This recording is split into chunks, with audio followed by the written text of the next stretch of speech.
जय हिंद साथियों, मेरा नाम है मोहम्मद असलम और आप देख रहे हैं इंडियन खबरी चैनल। अभी हमारी मौजूदगी है जहांगीरपुरी के अंदर। जहांगीरपुरी में एक सनसनीखेज मामला सामने आता है। 1.5 महीने की शादीशुदा औरत, मैं अपने कैमरामैन से कहूंगा ये दिखाए जरा यहाँ पर। 1.5 महीने की शादीशुदा औरत और इसके हाथ की मेहंदी देखिए, अभी मेहंदी नहीं छूटी इसके हाथ की और इसको विधवा बना दिया गया।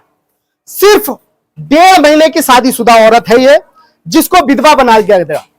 हसमत की मिसिस, ये हसमत की मिसिस है, जो कि हसमत अपने घर से अपनी मिसिस के लिए कुछ लेने के लिए जाता है और एक पार्क में पहुंचता है।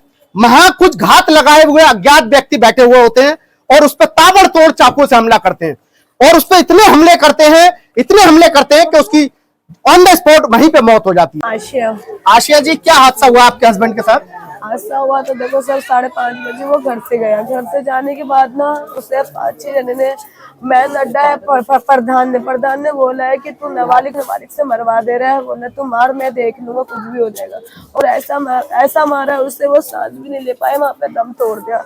और बताओ सर, मेरा तो घर उजड़ गया, मैं तो विधवा हो गई सर। मेरे साथ तो कुछ ना ही तो करो, मुझे कुछ मिल ही नहीं रहा सर, ये बताओ। किस लिए मार दिया? क्या दुश्मनी थी आपकी किसी के साथ में? क्या तो था? कुछ नहीं थी सर। क्या कारोबार करते थे आपके हस्बैंड? दुकान में रहते। किस चीज की दुकान थी? ब्लूटूथ की और चार्जर की। ब्लूटूथ और चार्जर के। ब्लूटूथ और चार्जर वगैरह साथ रहते थे। चाइना माल भी, चाइना के। बेटे आप पीछे तो क्या किसी प्रकार की कोई दुश्मनी, कोई रंजिश चल रही थी? नहीं सर। हमें सूत्रों से जानकारी मिली है कि कुछ दिन पहले आपका कुछ झगड़ा हुआ था किसी के साथ में। सूत्रों से जानकारी नहीं, ये हुआ है क्या, ये लेडीज के साथ, उसकी लेडीज के साथ झगड़ा हुआ है। अरे इसकी लेडीज के साथ, मतलब उसकी बीवी के साथ, जिसके साथ झगड़ा हुआ है, प्रधान की बेटी के साथ, दोनों फ्रेंड थी। फ्रेंड में फोन में गाली गलौज हुआ। मेरा भाई ने प्रधान के घर पे चला गया था समझाने के लिए, जो तेरी बीवी ऐसे वैसे बोल रहे, मार दूंगा, ये कर दूंगा, मेरी बीवी तक बात मत पहुंच। अब उसको क्या पता, इतना ही बात हुआ था, उसको हर्ट हो गया इस चीज का। जब प्रधान को क्यों बोल दिया, वो तो प्रधान था, उसको हर्ट हो गया, मेरे घर के सामने आके कैसे बोल दिया। बस इस चीज का दुश्मनी थी और किसी चीज का नहीं। उसके घर गया था इस चक्कर में, खाली यही बोलने के लिए, जब क्यों गाली गलौज इतना कर रहा है। दोनों को ही समझाया गया, इसके वजह से बीबी को समझा बोला, फिर इसके वजह से तो हम लोग माफी भी मांगे, गलती भी मांगे। पूरा थाना पुलिस सब हो गया, पुलिस वाले के साथ कॉम्प्रोमाइज भी हुआ इसका। सब हम लोग कंप्लेंट करे, उन लोग मारने के लिए पहले भी प्लानिंग करे थे। हम लोग ने माफी मांगने के बाद वो सब रिपोर्ट सब कुछ करवा के रखे थे। फिर भी पुलिस वाले लोग क्या कर रहे थे जब मार दिया। उसके आधा 1 घंटा पहले ने मेरे भाई को पूछ के बोला, तू अभी हंस रहा है ना, रोएगा?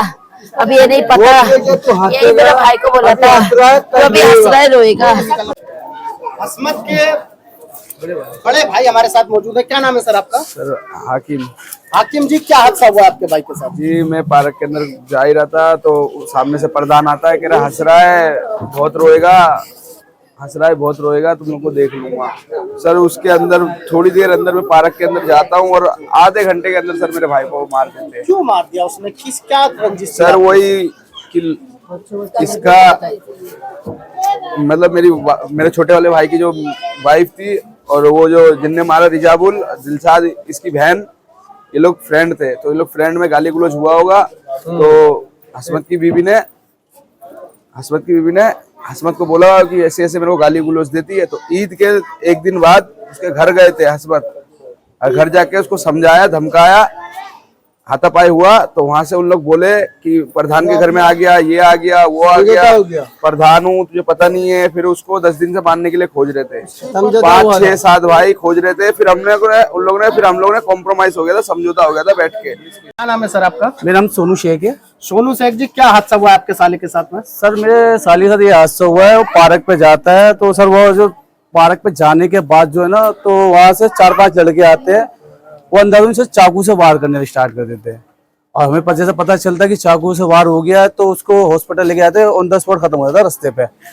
तो सर मेरी दिल से यही ख्वाहिश है कि सर हम रेखा गुप्ता से यही गुहार लगाते, दिल्ली सरकार से हाथ जोड़ के विनती है कि हमें इंसाफ मिलना चाहिए। और सर ये जो लड़की है, 1.5 महीने की इसकी शादी हुई है, इसके हाथ की मेहंदी भी नहीं उतरी है सर। तो सर ये विधवा हो चुके हैं सर। तो सर दिल्ली सरकार से हमें गुहार है कि सर हमें रेखा गुप्ता से गुहार है, हमें इंसाफ चाहिए सर, और कुछ नहीं चाहिए सर। जिस तरह हमारा साला गया है हसमत, उसी तरीके से उनका भी कोई जाना चाहिए सर, या तो फांसी दो उनको या तो उम्र कैद की सजा दो। इसी तरीके से जहांगीरपुरी के अंदर कई सारे मर्डर के मुकदमे उनके ऊपर है, उनके कई सारे बच्चे भी है जो तिहाड़ जेल के अंदर अभी बंद है वो। आप हाँ जी कितने लोग एनडीपीएल का केस में स्माइल में और एक भाई मर्डर में है और एक भाई मर्डर में, मतलब एक लड़का अक्सर ये लोग इसी तरीके के हादसे करते हैं। हाँ जी सर, हाँ जी, ये पूरी जहांगीरपुरी के अंदर उन्हीं का नाम है मर्डर के केस में। वो सिर्फ प्रधान बन चुका है, आए दिन किसी को भी मरवा देता है। इसका प्रधान है वो सर H2 का प्रधान है, बस वो H2 का प्रधान है। लोग उनको सपोर्ट करते हैं कि क्या नहीं करते, उनको प्रधान बना रहे। प्रधान किस चीज के लिए? बस ये कि आए दिन लूट पाट स्नैचिंग वगैरह कुछ भी करवा सकता है सर। शादी करके रखा है। उसकी 3 वाइफ है, बच्चे इतने सारे, आधे बच्चे जेल में सर रहे, आधे बच्चे यहाँ सर रहे, आधे बच्चे मर्डर कर रहे, आधे बच्चे कुछ भी हो रहा है सर। ये जहांगीरपुरी के अंदर हद से ज्यादा इनका नाम है मर्डर के मामले में, स्नैचिंग के मामले किसी भी सर। उसके परिवार से गिरफ्तारी हुई है Delhi police sir Delhi police से सुनने में आया 2 गिरफ्तार हुए, अभी ये नहीं पता चला कि सर कौन, अभी शकल दिखाई नहीं है कि नाबालिग ही बालिग है, सारे के सारे बालिग ही है, मारने वाले सारे बालिग है, मगर सुनने में आ रहा है कि 2 बालिग। पुलिस से चाहता हूँ इंसाफ मिलना चाहिए।